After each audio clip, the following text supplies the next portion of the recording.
Kettlebell freestyle incorporates all the various things you can do with a kettlebell. So that's a pretty big spectrum of things that we could do under this label. So we're going to break it down into three pieces. Starting with the swing lines as we teach them. After between the leg and a square stance, we'll move to a staggered stance and outside swing lines.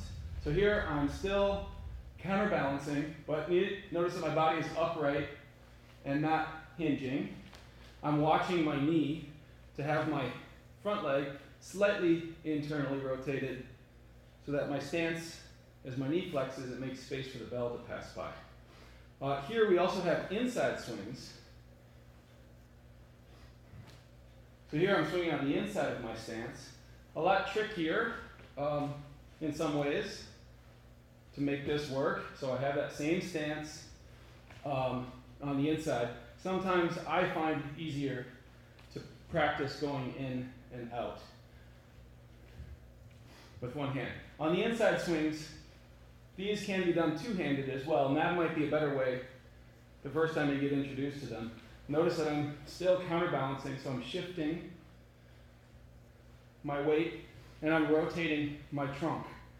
Again, if somebody has any issues in their low back and it seems a little dicey, stick to the square stance here and just do the outside rather than the inside swings. So then we'll move away from staggered and we'll go back to square stance. Easiest to start with behind the backs. All the same rules apply. I'm counterbalancing my weights. I'm shifting my root from foot to foot. These cannot be, at least not readily, done with two hands. It really becomes more of a wrestling match. So treat these as one hand only. Easiest to change across the front. But just practicing them independently where you feel, and you want to feel like the movement of the body is moving the bell, not your upper body, not your arms. It goes for all of these. And then the last one here would be the front swings, so swinging across the front. These can also be done with two hands, and that might be an easier way to feel counterbalancing this.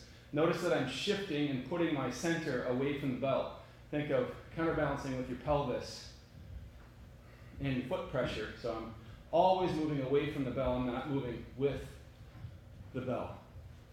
Always moving away. And notice that I'm rotating here too. If it helps, see this a little from the side.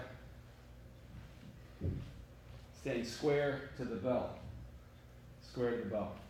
But these can be done one arm as well. So those are all the swing lines.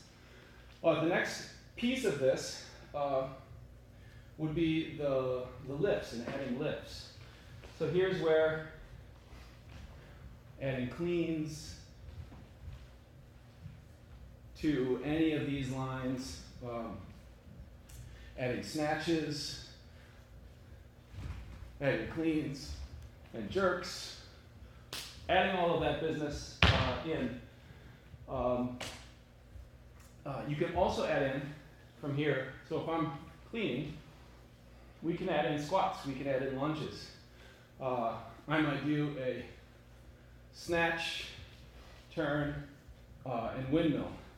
Again, this is the kind of place where selecting things that you're comfortable with and just doing a swing to another movement versus trying to do chain and link together a bunch of movements off the get-go. Teaching people, and you might even come up with some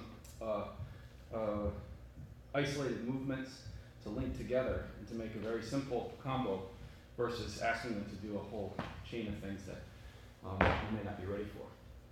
The last piece of the puzzle, so we had all the swing lines, adding in any lifts that we want to combine with the swing lines.